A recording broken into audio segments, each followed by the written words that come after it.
الحمد لله نحمده ونستعين ونستغفره ونؤمن به ونتوكل عليه أما بعد میرے معزز بھائیوں اور بہنوں، میں نہ کوئی عالم دین ہوں نہ ہی مفتی یا فقیہ، میں صرف ایک چھوٹا سا طالب علم ہوں جو اللہ اور اس کے رسول صلی اللہ علیہ وآلہ وسلم کی باتوں کو سن کر، پڑھ کر اور سمجھ کر اپنی وسعت کے مطابق آپ تک پہنچانے کی کوشش کرتا ہوں۔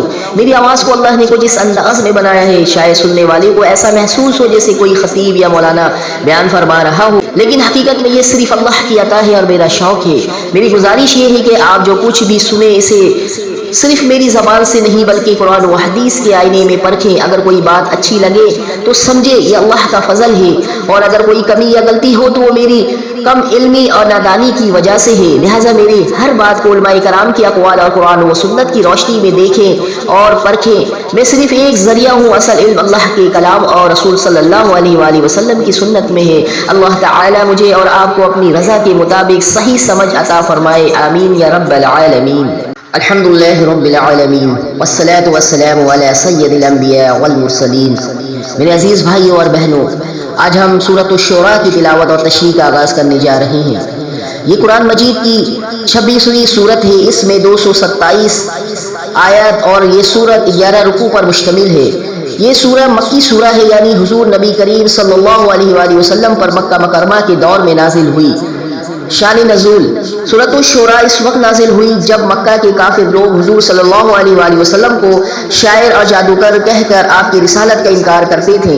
اللہ تعالیٰ نے اس سورت میں پیغمبروں کی تاریخ کو بیان کیا تاکہ واضح ہو جائے کہ آپ صلی اللہ علیہ وآلہ وسلم کی دعوت بھی وہی ہے جو نوح، ہود، صالح، ابراہیم، موسیٰ اور دیگر انبیاء کی تھی۔ مقصد نزول: اس سورت کا اصل مقصد یہ ہے کہ رسول صلی اللہ علیہ وآلہ وسلم کو تسلی دی جائے کہ کفار کا انکار نئی بات نہیں، پچھلے تمام انبیاء کو بھی اپنی قوموں کی طرف سے یہی مشکلات پیش آئی۔ حق اور باطل کی کشمکش ہمیشہ سے رہی ہے، مگر آخرکار کامیابی حق ہی کو ملی ہے۔ اہل ایمان کے دل مضبوط ہو اور وہ یہ سمجھے کہ اللہ کے رسول کی مدد لازمن آتی ہے۔ قرآن کی آیت شاعری نہیں بلکہ اللہ کی طرف سے نازل کردہ ہدایت ہے۔ نام رکھنے کی وجہ: اس سورت کا نام شعراء اس لیے رکھا گیا ہے کہ آخر میں شعراء یعنی شاعروں کا ذکر آیا ہے۔ اس میں واضح کیا گیا ہے حقیقی ہدایت اور نور شاعری میں نہیں بلکہ وہی الہی میں ہے۔ اہم مضامین: حضرت موسیٰ اور فرعون کا واقعہ جس میں حق و باطل کی جد و جہد دکھائی گئی، حضرت ابراہیم کی قوم کے ساتھ گفتگو اور ان کی توحید پر مضبوط دلیلیں، حضرت نوح، ہود، صالح، لوط اور شعیب علیہ السلام کے واقعات۔ آخر میں اللہ تعالیٰ نے قرآن کی حقانیت اور شاعری سے اس کا فرق بیان کیا ہے۔ میرے عزیز بھائیوں اور بہنوں، سورۃ شعراء وہ عظیم سورت ہے جو مکہ کی ابتدائی دور میں نازل ہوئی جب میرے آقا صلی اللہ علیہ وآلہ وسلم کو لوگ شاعر اور جادوگر کہتے تھے۔ اس سورہ کے ذریعے اللہ نے اعلان کیا یہ کلام شاعری نہیں بلکہ وحی الہی ہے۔ یہ سورہ ہمیں یہ سبق دیتی ہے کہ چاہے دنیا میں مخالفت کرے مگر حق کا چراغ کبھی بجھایا نہیں جا سکتا، آخرکار فتح ایمان والوں کو ہی ملتی ہے۔ طاسین میم۔ اللہ تعالیٰ کا ارشاد ہے اپنے قرآن مجید میں سورہ شعراء آیت نمبر 2 میں، یہ آیت روشن کتاب کی ہے۔ اللہ جل شانہ اپنے کتاب قرآن مجید میں سورہ شعراء آیت نمبر 3 میں فرما رہے ہیں، ان کی ایمان نہ لانے پر شاید آپ تو اپنی جان کھو دیں گے۔ آئیے اس آیت کی تشریح کرتے ہیں۔ نبی صلی اللہ علیہ وآلہ وسلم کو انسانیت سے جو ہمدردی اور ان کی ہدایت کے لیے جو تڑپ تھی، اس میں اس کا اظہار ہے۔ اللہ تعالیٰ کا ارشاد ہے قرآن مجید میں سورہ شعراء آیت نمبر 4 میں، اگر ہم چاہتے تو ان پر آسمان سے کوئی ایسی نشانی اتارتے جس کے سامنے ان کی گردنیں خم ہو جاتی۔ آیت کی تشریح کرتے ہیں، یعنی جسے مانے اور جس پر ایمان لائے بغیر چارہ نہ ہوتا، لیکن اس طرح جبر کا پہلو شامل ہو جاتا، جبکہ ہم نے انسان کو ارادہ و اختیار کی آزادی دی ہے تاکہ اس کی آزمائش کی جائے۔ اس لیے ہم نے ایسی نشانی بھی اتارنے سے گریز کیا جس سے ہمارا یہ قانون متاثر ہو، اور صرف انبیاء و رسول بھیجنے اور کتابیں نازل کرنے پر ہی اتفاق کیا۔ اللہ جل شانہ نے اپنے قرآن مجید میں فرما رہے ہیں سورہ شعراء آیت نمبر 5 میں، اور ان کے پاس رحمان کی طرف سے جو بھی نئی نصیحت آئی یہ اس سے روح گردانی کرنے والے بن گئے۔ اللہ سبحانہ وتعالی قرآن مجید میں ارشاد فرما رہے ہیں سورہ شعراء آیت نمبر 6 میں، ان لوگوں نے جھٹلایا ہے، اب ان کے پاس جلدی سے اس کی خبریں آ جائیں گی جس کے ساتھ وہ مسخرہ پن کر رہے ہیں۔ اس آیت کی تشریح کرتے ہیں یعنی تکذیب کے نتیجے میں ہمارا عذاب ان قریب انہیں اپنی گرفت میں لے لے گا جسے وہ ناممکن سمجھ کر استہزاء و مذاق کرتے ہیں۔ یہ عذاب دنیا میں بھی ممکن ہے جیسا کہ کئی قومیں تباہ ہوئی، بس صورت دیگر آخرت میں تو اس سے کسی صورت چھٹکارا نہیں ہوگا۔ مَكَانُوا عَنْهُ موردین نہیں کہا بلکہ مَكَانُوا بِهِ يَسْتَهْزِئُونَ کہا، کیونکہ استہزاء ایک تو اعراض و تکذیب کو بھی مستلزم ہے اور دوسری یہ اعراض و تکذیب سے زیادہ بڑا جرم ہے۔ فتح القدیر۔ اللہ سبحانہ و تعالیٰ قرآن مجید میں ارشاد فرما رہے ہیں سورہ شعراء میں آیت نمبر 7 میں، کیا انہوں نے زمین پر نظریں نہیں ڈالی کہ ہم نے اس میں ہر طرح کے نفیس جوڑے کس قدر اگائے ہیں۔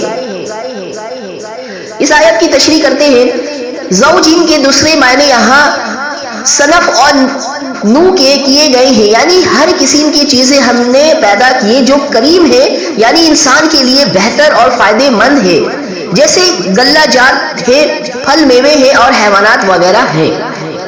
اللہ سبحانہ وتعالیٰ اپنے قرآن مجید میں سورہ شعراء آیت 8 میں ارشاد فرما رہے ہیں بے شک اس میں یقیناً نشانی ہے اور ان میں کہ اکثر لوگ مومن نہیں ہیں۔ آیت کی تشریح کرتے ہیں یعنی جب اللہ تعالیٰ مردہ زمین سے یہ چیزیں پیدا کر سکتا ہے تو کیا انسانوں کو دوبارہ نہیں کر سکتا؟ یعنی اس کی یہ عظیم قدرت دیکھنے کے باوجود اکثر لوگ اللہ اور رسول کی تکذیب ہی کرتے ہیں، ایمان نہیں لاتے۔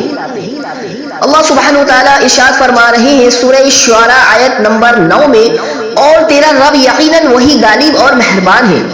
آیت کی تشریح کرتے ہیں یعنی ہر چیز پر اس کا غلبہ اور انتقام لینے پر وہ ہر طرح قادر ہے، لیکن چونکہ وہ رحیم بھی ہے اس لیے فوراً گرفت نہیں فرماتا بلکہ پوری مہلت دیتا ہے اور اس کے بعد مواخذہ کرتا ہے۔ اللہ سبحانہ وتعالیٰ قرآن مجید میں ارشاد فرما رہے ہیں سورہ شعراء آیت نمبر 10 میں، اور جب آپ کے رب نے موسیٰ علیہ السلام کو آواز دی کہ تو ظالم قوم کے پاس جا۔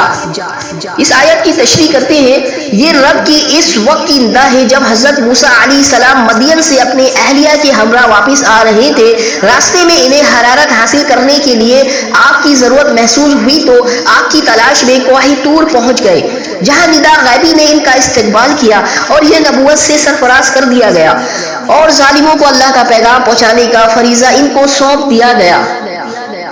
اللہ سبحانہ وتعالیٰ اپنے قرآن پاک میں ارشاد فرما رہے ہیں سورہ شعراء آیت نمبر 11 میں، قوم فرعون کے پاس کیا وہ پرہیزگاری نہ کریں گے؟ اللہ سبحانہ وتعالیٰ کا ارشاد ہے سورہ شعراء آیت نمبر 12 میں، موسیٰ علیہ السلام نے کہا میرے پروردگار مجھے خوف ہے کہ کہیں وہ مجھے جھٹلا نہ دے۔ اللہ تعالیٰ کا ارشاد ہے قرآن مجید میں سورہ شعراء آیت نمبر 13 میں، اور میرا سینہ تنگ ہو رہا ہے، میری زبان چل نہیں رہی، پس تو ہارون کی طرف بھی وہی بھیج۔ آیت کی تشریح کرتے ہیں اس خوف سے کہ وہ نہایت سرکش ہے، میری تکذیب یعنی جھٹلائیں گے، اس سے معلوم ہوا کہ تبع خوف انبیاء کو بھی لاحق ہو سکتا ہے۔ یہ اشارہ ہے اس بات کی طرف کہ حضرت موسیٰ علیہ السلام زیادہ بول نہیں سکتے تھے، یا اس طرف کے زبان پر انگارہ رکھنے کی وجہ سے لکنت پیدا ہو گئی تھی، جسے اہل تفسیر بیان کرتے ہیں یعنی ان کی طرف جبرائیل علیہ السلام کو وحی دے کر بھیج اور انہیں بھی نبوت سے سرفراز فرما کہ میرا معاون و مددگار بنے۔ اللہ سبحانہ وتعالیٰ ارشاد فرما رہے ہیں سورہ شعراء آیت نمبر 14 میں، اور ان کا مجھ پر میرے ایک قصور کا دعویٰ بھی ہے، مجھے ڈر ہے کہ کہیں وہ مجھے مار نہ ڈالے۔ اس آیت کی تشریح کرتے ہیں یہ اشارہ ہے اس قتل کی طرف جو حضرت موسیٰ علیہ السلام سے غیر ارادی طور پر ہو گیا تھا، اور مقتول قبطی یعنی فرعون کی قوم سے تھا، اس لیے فرعون اس کے بدلے میں حضرت موسیٰ علیہ السلام کو قتل کرنا چاہتا تھا، جس کی اطلاع پا کر حضرت موسیٰ علیہ السلام مصر سے مدین چلے گئے تھے۔ اس واقعہ پر اگرچہ کئی سال گزر چکے تھے مگر فرعون کے پاس جانے میں واقعی یہ امکان موجود تھا کہ فرعون ان کو اس جرم میں پکڑ کر قتل کی سزا دینے کی کوشش کرے، اس لیے یہ خوف بھی بلا جواز نہیں تھا۔ اللہ سبحانہ وتعالیٰ اپنے قرآن مجید میں ارشاد فرما رہے ہیں سورہ شعراء آیت نمبر 15 میں، جناب باری تعالیٰ نے فرمایا ہرگز ایسا نہ ہوگا، تم دونوں ہماری نشانیاں لے کر جاؤ، ہم خود سننے والے تمہارے ساتھ ہیں۔ اس آیت کی تشریح کرتے ہیں اللہ تعالیٰ نے تسلی دی کہ تم دونوں جاؤ، میرا پیغام ان کو پہنچاؤ، تمہیں جو اندیشہ لاحق ہے ان سے ہم تمہاری حفاظت کریں گے۔ آیت سے مراد وہ دلائل ہیں جن سے ہر پیغمبر کو آگاہ کیا جاتا ہے، یا وہ معجزات ہیں جو حضرت موسیٰ علیہ السلام کو دیے گئے تھے، جیسے ید، بیضا اور عصا، یعنی تم جو کچھ کہو گے اور اس کے جواب میں وہ جو کچھ کہے گا ہم سن رہے ہوں گے، اس لیے گھبرانے کی ضرورت نہیں ہے۔ ہم تمہیں فرائض رسالت سونپ کر تمہاری حفاظت سے بے پرواہ نہیں ہو جائیں گے، ہم تمہیں فرائض رسالت سونپ کر تمہاری حفاظت سے بے پرواہ نہیں ہو جائیں گے، بلکہ نصرت و معاونت ہے۔ اللہ سبحانہ وتعالی اپنے قرآن مجید میں ارشاد فرما رہے ہیں سورہ شعراء آیت 16 میں، تم دونوں فرعون کے پاس جا کر کہو کہ بلا شبہ ہم رب العالمین کے بھیجے ہوئے ہیں۔ اللہ جل شانہ اپنے قرآن پاک میں ارشاد فرما رہے ہیں سورہ شعراء آیت نمبر 17 میں کہ تو ہمارے ساتھ بنی اسرائیل روانہ کر دے۔ اس آیت کی تشریح کرتے ہیں، یعنی ایک بات یہ کہو کہ ہم تیرے پاس اپنی مرضی سے نہیں آئے ہیں، بلکہ رب العالمین کے نمائندے اور اس کے رسول کی حیثیت سے آئے ہیں۔ اور دوسری بات یہ کہ تو نے 400 سال سے بنی اسرائیل غلام بنا کر رکھا ہے، ان کو آزاد کر دے تاکہ میں انہیں شام کی سرزمین لے جاؤں جس کا اللہ نے وعدہ کیا ہوا ہے۔ اللہ سبحانہ وتعالیٰ نے اپنے قرآن مجید میں ارشاد فرما رہے ہیں سورہ شعراء آیت نمبر 18 میں، فرعون نے کہا کیا ہم نے تجھے تیرے بچپن کے زمانے میں اپنے ہاں نہیں پالا تھا اور تو نے اپنی عمر کے بہت سے سال ہم میں نہیں گزارے۔ آیت کی تشریح کرتے ہیں فرعون نے حضرت موسیٰ علیہ السلام کی دعوت اور مطالبے پر غور کرنے کی بجائے ان کی جواب دہی کرنی شروع کر دی اور کہا کیا تو وہی نہیں ہے جو ہماری گود میں اور ہمارے گھر میں پلا جبکہ ہم بنی اسرائیل کے بچوں کو قتل کر ڈالتے تھے۔ بعض کہتے ہیں کہ 18 سال فرعون کے محل میں بسر کیے، بعض کے نزدیک 30 سال اور بعض کے نزدیک 40 سال، یعنی اتنی عمر ہمارے پاس گزارنے کے بعد چند سال ادھر ادھر رہ کر اب تو نبوت کا دعویٰ کرنے لگا۔ اللہ سبحانہ وتعالیٰ سورہ شعراء آیت نمبر 19 میں ارشاد فرما رہے ہیں پھر تو اپنا وہ کام کر گیا جو کر گیا اور تو ناشکروں میں ہے۔ آیت کی تشریح کرتے ہیں پھر ہمارا ہی کھا کر ہماری ہی قوم کے ایک آدمی کو قتل کر کے ہماری ناشکری بھی کی۔ اللہ تعالیٰ ارشاد فرما رہے ہیں سورہ شعراء آیت نمبر 20 میں حضرت موسیٰ علیہ السلام نے جواب دیا کہ میں نے اس کام کو اس وقت کیا تھا جبکہ میں راہ بھولے ہوئے لوگوں میں سے تھا۔ آیت کی تشریح کرتے ہیں یعنی یہ قتل ارادتاً نہیں تھا بلکہ ایک گھوسا ہی تھا جو اسے مارا تھا، اس سے اس کی موت واقع ہو گئی۔ علاوہ ازیں یہ واقعہ بھی نبوت سے قبل کا ہے جبکہ مجھ کو علم کی یہ روشنی نہیں دی گئی تھی۔ اللہ سبحانہ وتعالیٰ قرآن مجید میں ارشاد فرما رہے ہیں سورہ شعراء آیت نمبر 21 میں پھر تم سے خوف کھا کر میں تم میں سے بھاگ گیا، پھر مجھے میرے رب نے حکم و علم عطا فرمایا اور مجھے پیغمبروں میں سے کر دیا۔ آیت کی تشریح کرتے ہیں یعنی پہلے جو کچھ ہوا اپنی جگہ، لیکن اب میں اللہ کا رسول ہوں، اگر میری اطاعت کرے گا تو بچ جائے گا، بصورت دیگر ہلاکت تیرا مقدر ہوگی۔ اللہ سبحانہ وتعالیٰ اپنے قرآن مجید میں ارشاد فرما رہے ہیں سورہ شعراء آیت نمبر 22 میں مجھ پر تیرا کیا یہی وہ احسان ہے جسے تو جتلا رہا ہے کہ تو نے بنی اسرائیل کو غلام بنا رکھا ہے۔ آیت کی تشریح کرتے ہیں یعنی یہ اچھا احسان ہے جو تو مجھے جتلا رہا ہے، مجھے تو یقیناً تو نے غلام نہیں بنایا اور آزاد چھوڑے رکھا لیکن میری پوری قوم کو غلام بنا رکھا ہے۔ ظلم و عظیم کے مقابلے میں اس احسان کی آخر حیثیت کیا ہے؟ اللہ سبحانہ وتعالیٰ اپنے قرآن مجید میں ارشاد فرما رہے ہیں سورہ شعراء آیت نمبر 23 میں فرعون نے کہا رب العالمین کیا چیز ہے؟ اس آیت کی تشریح کرتے ہیں یہ اس نے بطور دریافت کے نہیں بلکہ جواب کے طور پر کہا کیونکہ اس کا دعویٰ تو یہ تھا وقال فرعون يا أيها الملأ ما علمت لكم من إله غيري فأوقد لي يا هامان على الطين فاجعل لي سرحا لعلي أطلع إليه موسى وإني لأظنه من الكاذبين۔ فرعون کہنے لگا یہ درباریوں میں تو اپنے سوا کسی کو تمہارا معبود نہیں جانتا، سنے حامان تو میرے لیے مٹی کو آگ سے پکوا پھر میرے لیے ایک محل تعمیر کر تو میں موسیٰ کے معبود کو جھانک لوں، اسے میں جھوٹوں میں سے ہی گمان کر رہا ہوں۔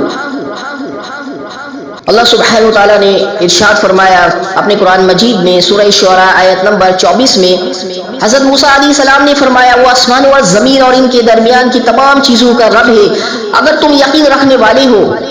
اللہ سبحانہ وتعالیٰ کا ارشاد قرآن میں سورہ شعراء آیت نمبر 25 میں فرعون نے اپنے گرد والوں سے کہا کیا تم سن نہیں رہے؟ آیت کی تشریح یعنی کیا تم اس کی بات پر تعجب نہیں کرتے کہ میرے سوا بھی کوئی اور معبود ہے؟ اللہ تعالیٰ کا ارشاد ہے سورہ شعراء آیت نمبر 26 میں، حضرت موسیٰ علیہ السلام نے فرمایا وہ تمہارا اور تمہارے اگلے باپ داداؤں کا پروردگار ہے۔ اللہ سبحانہ وتعالیٰ کا ارشاد ہے اپنے قرآن مجید میں سورہ شعراء آیت نمبر 27 میں، فرعون نے کہا لوگو تمہارا یہ رسول جو تمہاری طرح بھیجا گیا ہے یہ تو یقیناً دیوانہ ہے۔ اللہ تعالیٰ کا ارشاد ہے اپنے قرآن مجید میں سورہ شعراء آیت نمبر 28 میں، حضرت موسیٰ علیہ السلام نے فرمایا مشرق و مغرب کا اور ان کے درمیان کی تمام چیزوں کا رب ہے اگر تم عقل رکھتے ہو۔ اس آیت کی تشریح کرتے ہیں یعنی جس نے مشرق کو مشرق بنایا جس سے کواکب طلوع ہوتے ہیں اور مغرب کو مغرب بنایا جس میں کواکب غروب ہوتے ہیں، اسی طرح ان کے درمیان جو کچھ ہے ان سب کا رب اور ان کا انتظام کرنے والا بھی وہی ہے۔